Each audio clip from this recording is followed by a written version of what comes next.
wa bihi nasta'inu ala umuri dunya waddin. Wassalatu wassalamu ala khatamil anbiya'i wal mursalin wa ala alihi wa ashabihi wa man tabi'ahum bi ihsanin ila yaumiddin.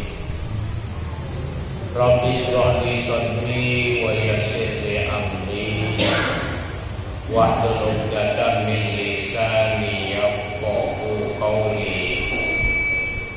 Rabbi zidni ilman nafi'a warzuqni fahman wasi'a. Amma ba'du.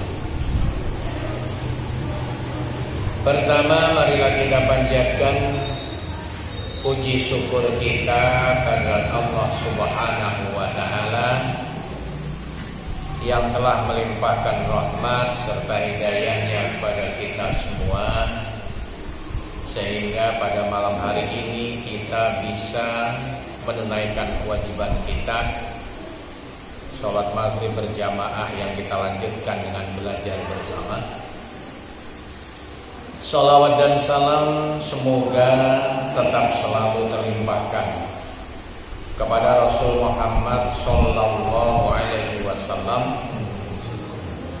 beliau yang telah diutus oleh Allah Subhanahu wa taala ke muka bumi ini untuk menyempurnakan akhlak manusia, untuk menyebarkan syariat Islam, untuk mengeluarkan umat manusia dari zaman kesesatan menuju zaman yang Islam.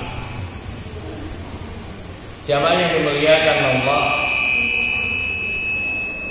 kita lanjutkan ayat yang ke-61 dan 62.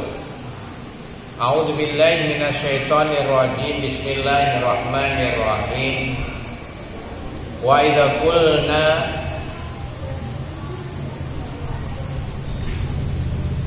ya, ayat yang ke-60 ternyata. Wa idza qulna laka inna rabbaka ahata bin nasi wa ma ja'alna ar-ru'ya allati araynaka illa fitnatan lin-nasi was-sajaratal mal'unah fil qur'ani wa nukhawwifuhum fama yaziduhum illa tughyanan kabira. Wa idza qulna laka, dan ingatlah ketika kami wahyukan kepadamu wahai Muhammad, inna rabbaka ahata bin nasi, sesungguhnya Tuhanmu meliputi segala manusia.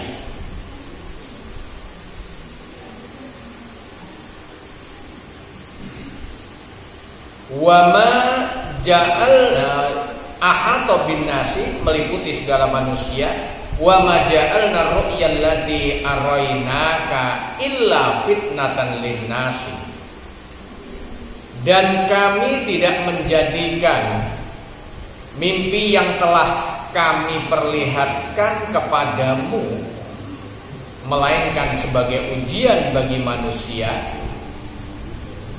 Wasajaratal mal'unata fil qur'ani, dan demikian juga dengan pohon yang terkutuk, pohon yang terlaknat yang ada di dalam Al-Qur'an.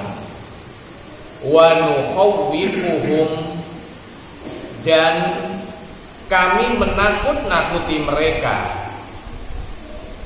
Fama yaziduhum illa tughyanan kabira, akan tetapi yang demikian itu hanyalah menambah besar kedurhakaan mereka kepada Allah Subhanahu wa taala. Ayat ini diturunkan oleh Allah Subhanahu wa taala nyambung dengan ayat yang pertama dari surat ini, yaitu awal surat Al-Isra. Subhanalladzi asra bi'abdihi sampai terakhirnya itu. Jadi ayat ini sebetulnya yang memang kelanjutan daripada ayat itu. Jadi yang disebutkan di sini, yang dimaksud ru'ya di situ adalah bukan mimpi. Yang dimaksud ru'ya di situ adalah segala sesuatu yang diperlihatkan oleh Allah Subhanahu wa taala kepada Nabi Muhammad ketika diperjalankan dalam satu malam, yaitu dari Masjidil Haram ke Masjidil Aqsa, kemudian ke Sidratul Muntaha.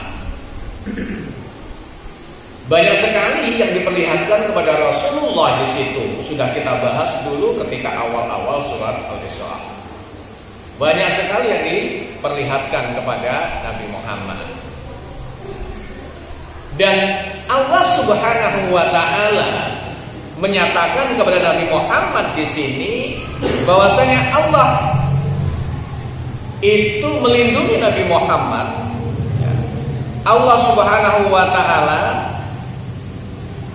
itu melindungi Nabi Muhammad Shallallahu Alaihi Wasallam dari segala sesuatu yang diperbuat oleh kaum Quraisy ketika itu. Karena segala sesuatu yang disampaikan oleh Nabi Muhammad, khususnya tentang Isra dan Mi'raj itu tadi, karena itu ada sebagian mereka yang du'aful iman, mereka-mereka yang lemah akan iman, justru ketika Rasulullah menyampaikan apa yang diberitakan oleh Allah, apa yang diberitahukan oleh Allah dalam Isra Mi'raj itu, mereka justru murtad, keluar kembali dari menjadi pengikut Rasulullah SAW. Kenapa? Karena banyak hal yang di luar nalar manusia yang disampaikan oleh Nabi Muhammad ketika itu. Bagaimana tidak, perjalanan dari Masjidil Haram ke Masjidil Aqsa itu jauh banget, apalagi ini sampai diangkat naik ke Sidratul Muntaha dan menerima banyak hal dilakukan oleh Rasulullah hanya dalam satu malam. Jadi mereka-mereka yang lemah imannya ketika itu, ya mereka justru bukan tambah kuat imannya, bukan tambah kuat kepercayaannya kepada Nabi Muhammad SAW, namun sebagian di antara mereka itu ada yang kemudian murtad, kemudian menjadi tidak percaya dengan Rasulullah. Makanya di sini Rasulullah Allah Subhanahu wa taala memberitahukan kepada Rasulullah, fitnatan linnasi ini memang sengaja oleh Allah Subhanahu wa taala dijadikan sebagai fitnah, ujian bagi manusia. Ujian kepada para sahabat ketika itu yang sudah mengikuti Rasulullah, betul-betul mereka itu percaya dengan Rasulullah atau tidak. Makanya dinyatakan di sini fitnah. Ja'alna ru'yal lati araynaka illa fitnah. Aku jadikan apa yang aku perlihatkan kepadamu ketika Isra dan Mi'raj itu sebagai fitnah, sebagai ujian bagi manusia. Dan juga berita tentang zakum. Rasulullah menyatakan di sana ada asyajarah al-mal'unah, ada pohon yang terkutuk. Apa itu pohon yang terkutuk? Pohon yang terkutuk itu namanya zakum, yaitu pohon yang ada di neraka. Pohon yang ada di neraka. Ketika Rasulullah menyatakan hal ini tentang adanya pohon zakum ini tadi, begitu juga orang-orang ketika itu tidak percaya dengan itu. Makanya itu dijadikan sebagai fitnah. Padahal Allah Subhanahu wa taala menakut-nakuti itu, menakut-nakuti manusia, itu nukhawwifuhum. Aku takut-takuti mereka. Tapi yang terjadi apa? Yang terjadi adalah bukannya mereka takut, tapi justru bertambah kekufuran mereka kepada Allah Subhanahu wa taala. Justru bertambah. Ya mereka seperti itulah tabiat orang-orang yang tidak beriman. sebagaimana yang dilakukan oleh Abu Jahal laknatullah alaih. Apa? Ketika Rasulullah menyampaikan ini, maka Abu Jahal itu mengatakan, kumpulkan buah kurma dan zubdah. Kumpulkan, tolong beri saya buah kurma dan zubdah. Zubdah itu apa? Zubdah itu kalau pakai bahasa kita adalah butter. Butter. Apa itu? Mentega. Maka oleh Abu Jahal, kurma dan zubdah atau mentega tadi dicampur jadi satu dan dimakan oleh Abu Jahal. Lalu Abu Jahal memperolok-olok Nabi Muhammad, mengatakan tidak ada zakum itu, yang ada adalah ini, yaitu buah kurma dan butter yang dikumpulkan atau yang diaduk menjadi satu. Ini tadi yang ada, nggak ada pohon zakum itu. Nah itulah, itu sebuah contoh bahwasanya memang di situ Allah Subhanahu wa taala menjadikan itu semua sebagai ujian bagi orang yang sudah beriman ketika itu, apakah beriman betul-betul kepada Nabi Muhammad SAW atau tidak, atau setengah-setengah. Jamaah yang dimuliakan Allah, ini adalah tafsiran daripada ayat ini. Dan tadi dinyatakan mereka bukan takut, mereka bukan beriman, tapi banyak di antara mereka justru semakin jauh, semakin durhaka dari Allah Subhanahu wa taala. Seperti ayat yang lalu kita bahas, ketika mereka minta bukti dengan agar supaya bukit sofa itu dijadikan emas, tapi Nabi Muhammad meminta supaya ditangguhkan itu. Allah sudah memberitahu seandainya mereka dikasih tahu pun mereka tetap tidak akan beriman. Itulah. Kemudian ayat yang berikutnya, yaitu ayat yang ke-61 dan ke-62, ini adalah mirip dengan di surat Al-Baqarah. Ketika Allah Subhanahu wa taala menyuruh malaikat untuk sujud kepada Adam. Wa idza qulna lil malaikati isjudu li adama fasajadu illa iblis. Qala asjudu liman khalaqta tina. Qala ara'aitaka hadzal ladzi karramta alayya la in akhartani ila yaumil qiyamati la ahtanikanna dzurriyyatahu illa qalila.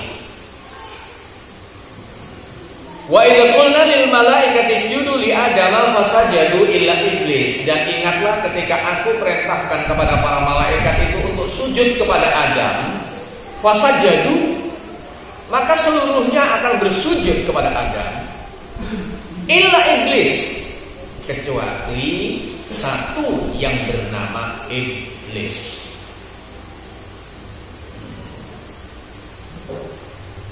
Kalau kita lihat iblis itu siapa? Kalau nggak salah dulu ketika khutbah Jumat saya sampaikan di sini, siapa itu iblis?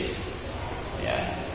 Iblis itu aslinya adalah makhluk Allah yang paling taat kepada Allah Subhanahu wa taala. Ya. Iblis itu adalah makhluk Allah yang paling patuh kepada Allah, bahkan dijadikan sebagai pemimpin para malaikat. Dikatakan, dinamakan juga sebagai kanzul jannah. Kanzul itu bendahara, jannah surga. Bahkan iblis pernah dijadikan pemimpin malaikat ketika di situ sebelum generasi sekarang di dunia. Ketika di dunia sudah tersebar kemaksiatan dan lain-lain sebagainya, maka iblis disuruh memimpin malaikat untuk membasmi semua kemungkaran, kemaksiatan yang ada di bumi. Semua yang berbuat maksiat di bumi dihancurkan, berhasil oleh pasukan malaikat dan iblis yang dipimpin oleh iblis tadi. Jadi tadinya iblis itu bukan yang kita kenal sekarang. Kalau kita sekarang kenalnya iblis itu adalah makhluk Allah yang membangkang kepada Allah, yang tidak mau sujud kepada Adam. Memang betul itu. Tapi siapa dia sebetulnya sebelumnya? Karena kesombongannya, maka dia ya ini justru tadinya makhluk yang dihormati, malaikat yang paling terhormat, justru karena kekufurannya, kesombongannya, dia menjadi terbalik, menjadi makhluk yang paling terlaknat di muka bumi ini. Nah, di sini iblis itu nggak mau sujud. Sujudnya bukan sujud penghambaan di sini. Perintah sujud di sini adalah sujud untuk menghormat. Wa idza qulna lil malaikati isjudu li Adam, dan ingatlah ketika aku perintahkan kepada para malaikat untuk sujud kepada Adam, fasajadu illa iblis, maka semuanya sujud. Sujud semua kecuali iblis. Qala, bahkan iblis mengatakan, aasjudu liman khalaqta tina, apakah aku harus hormat, apakah aku harus sujud kepada makhlukmu yang engkau ciptakan dari tanah? Nah, iblis merasa lebih tinggi derajatnya daripada manusia. Kenapa? Iblis diciptakan dari api. Merasa api itu lebih terhormat daripada tanah. Jadi dia gak mau untuk sujud kepada Nabi Muhammad, gak mau untuk hormat kepada Nabi Muhammad sallallahu alaihi, kepada Adam. Ketika itu iblis gak mau. Jadi di sini permusuhan iblis dengan manusia itu sudah dimulai sejak Adam diciptakan oleh Allah Subhanahu wa taala. Jadi ayat ini berbicara bagaimana permulaan permusuhan antara iblis atau bangsa iblis, bangsa jin, dari bangsa jin dengan manusia. Jadi sudah semenjak dulu. Qala ara'aitaka hadzal ladzi karramta alayya. Oh, dia berkata lagi, terangkan kepadaku, inikah orang yang engkau muliakan atas diriku? Dia menantang kepada Allah. Tunjukkan kepadaku ya Allah, inikah orangnya yang engkau lebih muliakan dariku? Karramta alayya la in akhartani ila yaumil qiyamah la ahtani kanna dzurriyyatahu illa qalila. Sesungguhnya jika engkau memberikan aku tangguh untuk hidup sampai hari kiamat, maka benar-benar akan aku sesatkan dia dan keturunannya illa qalila, kecuali hanya sedikit saja yang tidak bisa disesatkan. Jadi memang misi daripada iblis itu adalah, yaitu tadi, untuk mencari teman. Ya, untuk mencari teman bagaimana supaya dia itu, kalau di situ oleh Allah Subhanahu wa taala sudah dinaskan iblis akan dimasukkan dalam neraka, maka dia enggak terima kalau sendirian. Maka dia menyatakan, wahai Adam, anak keturunanmu akan selalu aku ganggu, akan selalu aku sesatkan, kecuali hanya sedikit saja di antara mereka. Dikatakan dalam ayat yang lainnya, illa ibadakal mukhlasin, kecuali hamba-hambamu yang mukhlis, yang ikhlas saja. yang tidak bisa disesatkan oleh mereka.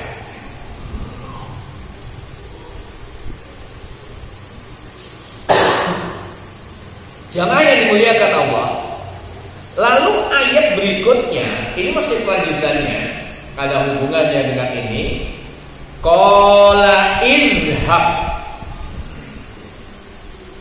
faman tabi'aka minhum fa inna jahannama jazaukum jazaan mawfura wastafzis man istata'ta minhum bisautika wa ajlib alaika bihailika wa rajilika wa syarikhum fil amwali wal auladi wa idhum wa ma ya'iduhum syaitanu illa ghurura inna ibadi laisa laka alaihim sultanun wa kafa bi rabbika wakila.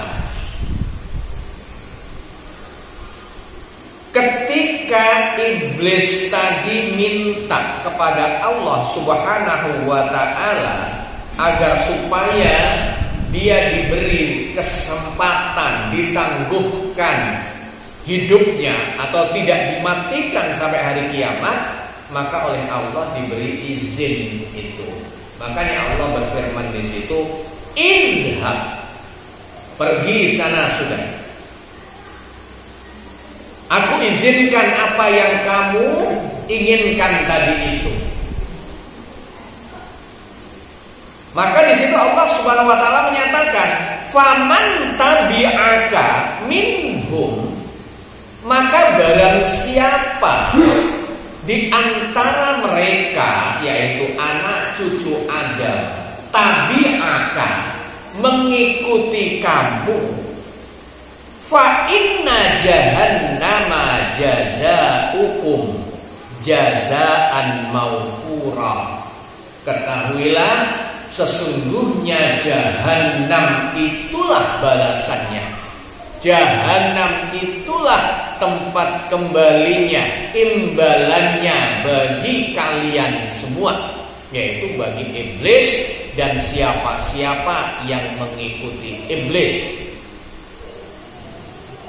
Jazaan mawfura adalah suatu balasan yang cukup. Wastafzis man istata'ta, dan godalah, sanggup untuk menggodanya di antara mereka,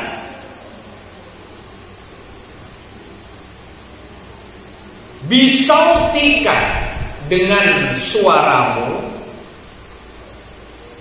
wa ajlib alaihim bi khailika, dan kerahkanlah terhadap mereka itu pasukan kamu,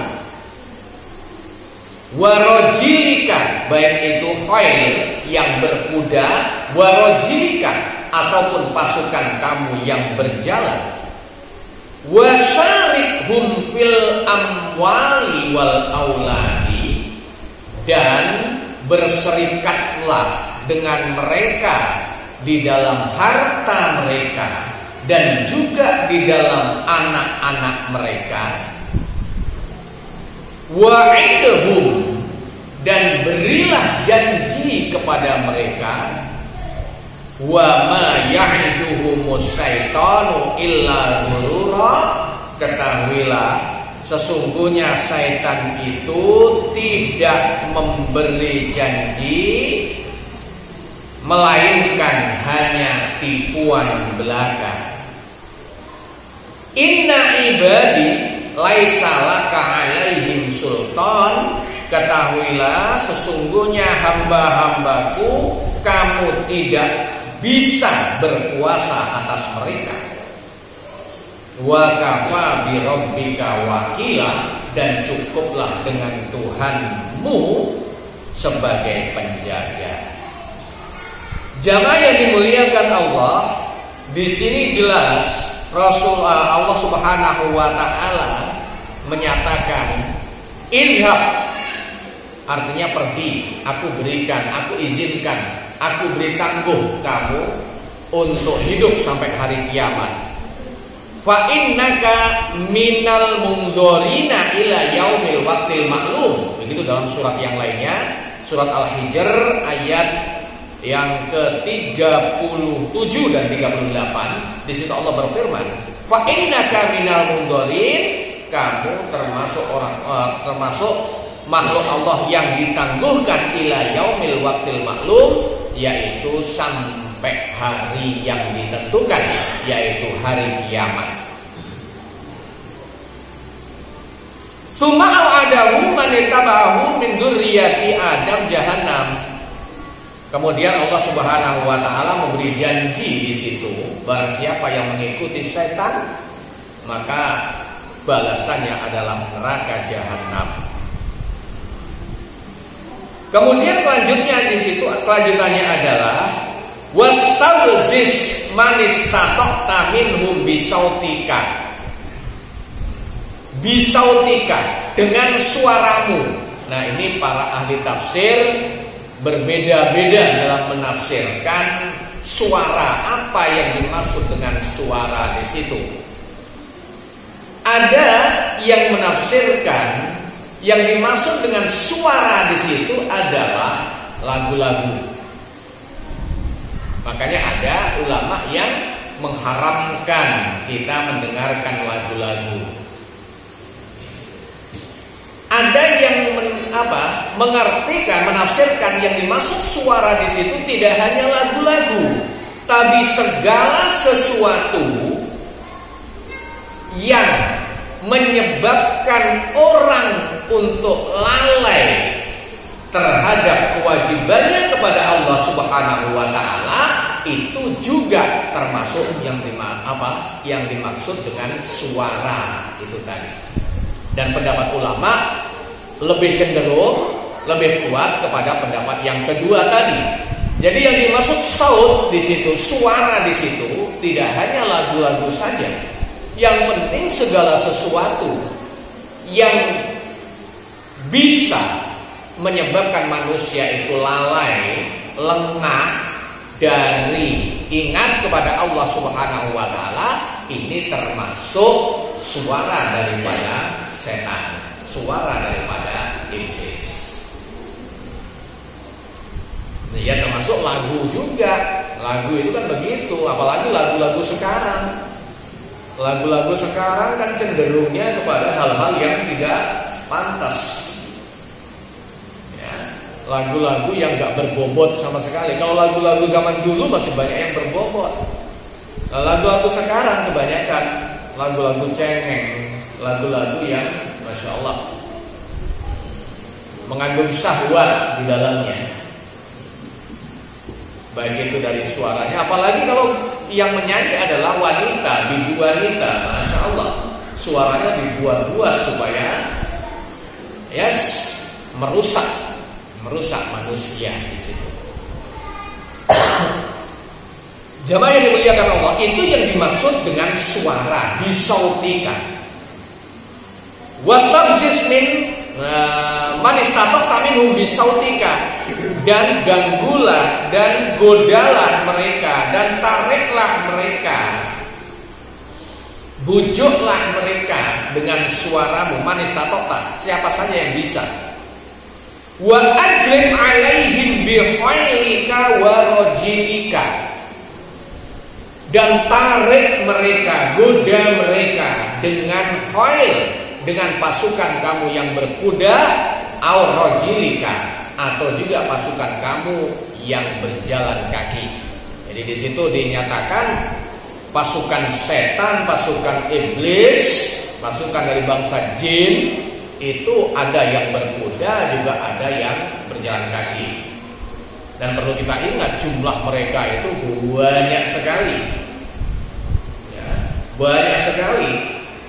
Kita sering kan melihat bagaimana ruqyah, ketika meruqyah di situ biasanya yang menggoda itu tidak hanya satu dua, yang masuk satu tapi dia banyak bawa pasukan ribuan di situ.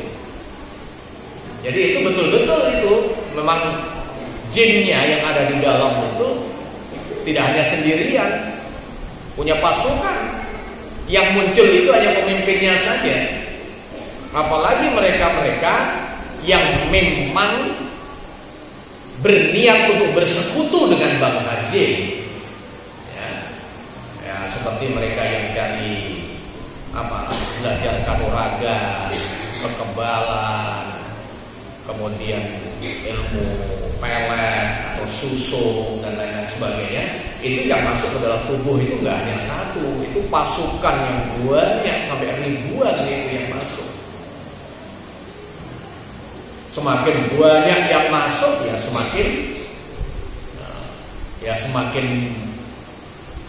semakin mendarah daging. Untuk mengeluarkannya, untuk meruqyahnya ya butuh proses yang amat sangat panjang. Maka di situ pasukannya ada khail wa rajil. Ada yang berkuda, juga ada yang berjalan kaki. Yaqulu wahmil alaihim bijunudika. Nah, di situ Allah menyatakan bawa oleh kamu pasukan-pasukan kamu. Junudun itu jamak daripada jundi, yaitu tentara. Bawa bala tentara kamu. Fa innar langsung saja alam taro anna arsalna asyayatin alal kafirina ta'uzuhum azza. Begitu dalam surat Maryam. Tidaklah engkau melihat bagaimana aku kirimkan kepada orang-orang kafir itu,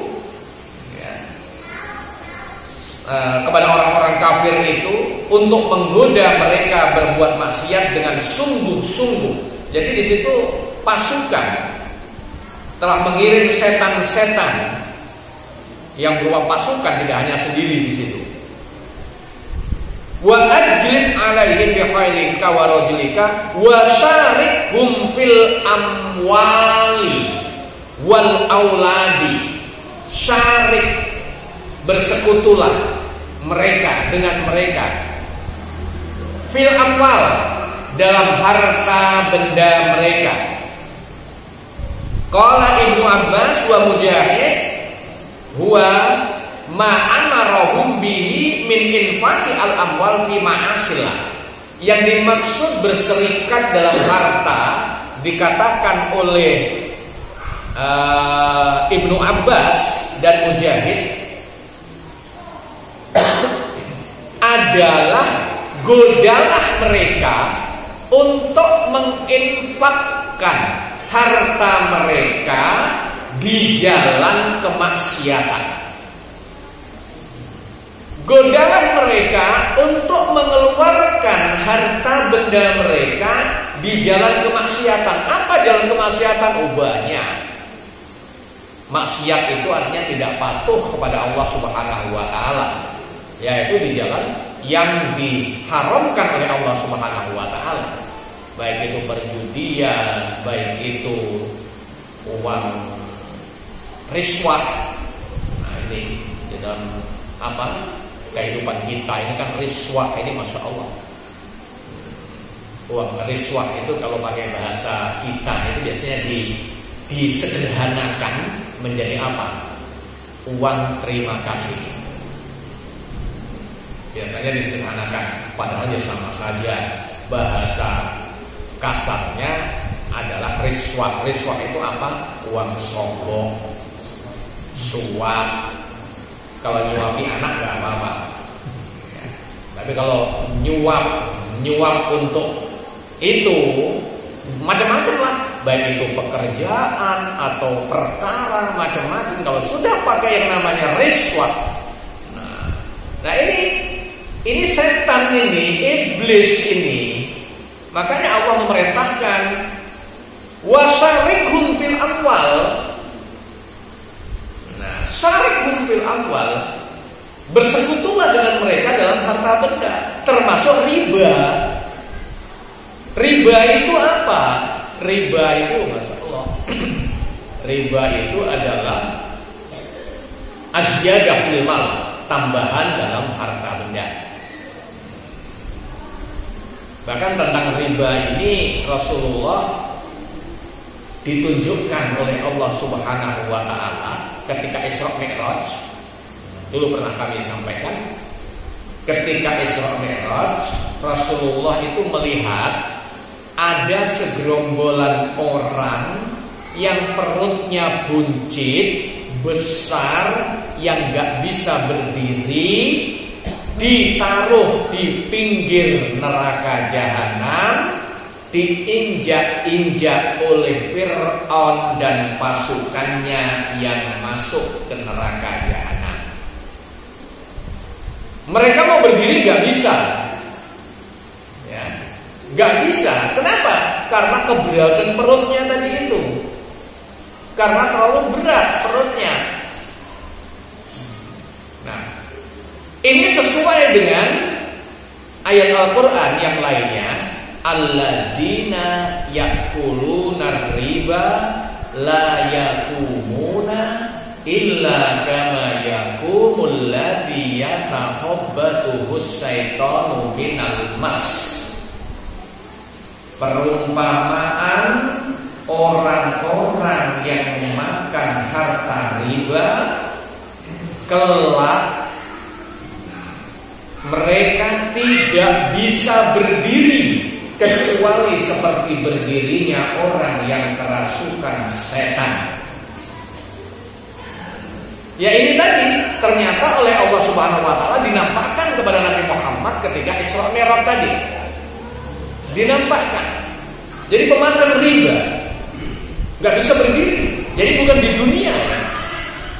Kalau di dunia mereka berdirinya gagah-gagah, mobilnya bagus-bagus, rumahnya megah-megah. Nah, ini pemakan riba. Kemudian masalah riba lagi, kita ingat Rasulullah menyatakan ketika itu ditanya tentang riba itu. Apa dinyatakan oleh Rasulullah? Akiluhu wa mukiluhu wa syahiduhu wa katibuhu sawa. Akil adalah yang memakan, mukil yang memberi makan, artinya yang pinjam, wakatib juru tulisnya, wasyahid dan saksinya, dinyatakan oleh Rasulullah sama.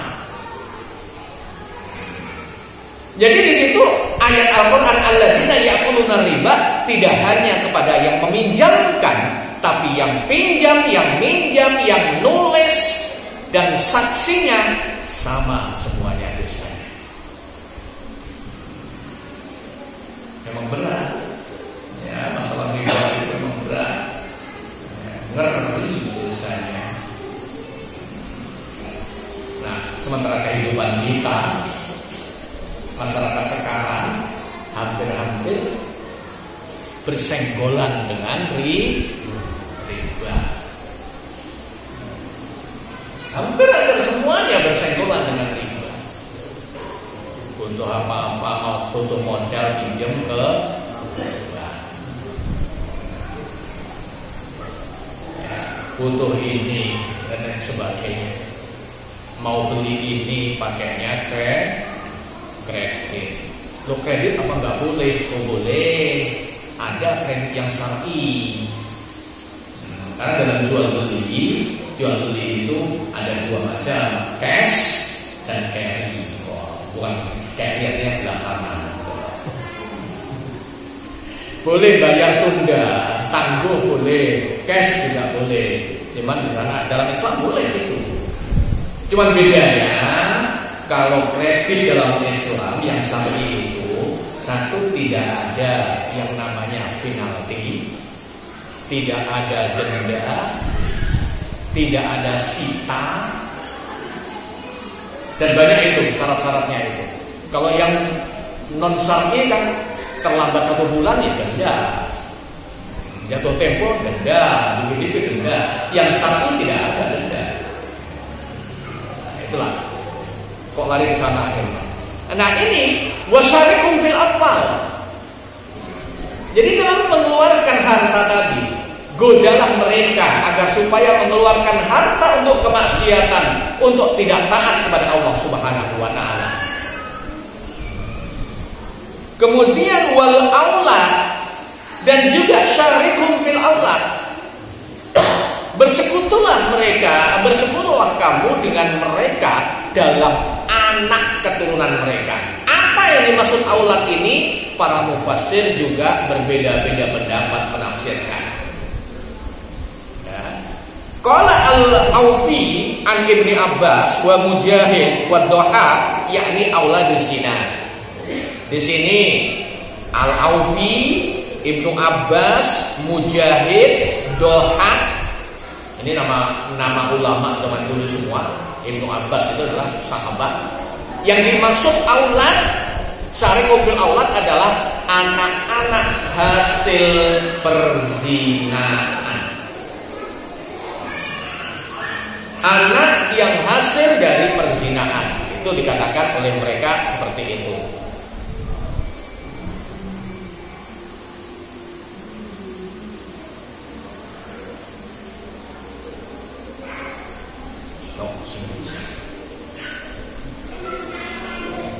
Jam dari tadi sudah hampir. Nah, oleh karena itu, ada juga yang dimaksud bukan hasil perzinaan saja. Ya, tidak hanya hasil perzinaan, tapi yang dimaksud adalah mereka yang ketika berkumpul dengan istrinya tidak berlindung dengan dari setan. Makanya di situ Rasulullah menyatakan di situ agar supaya kalau suami mau berkumpul dengan istrinya atau istri mau berkumpul dengan suaminya, ada doanya. Allahumma jannibna syaitan wa jannibi syaitan amma razaqtana. Rasulullah mengajari itu, jikalau ditakdirkan itu akan jadi anak, maka dia akan terbebas dari setan, dari gangguan setan. Nah, itu sudah diajarkan oleh Rasulullah.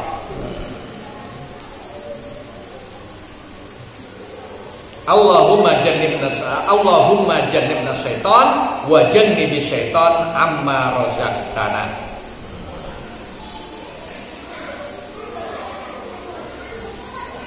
Jamaah yang dimuliakan Allah.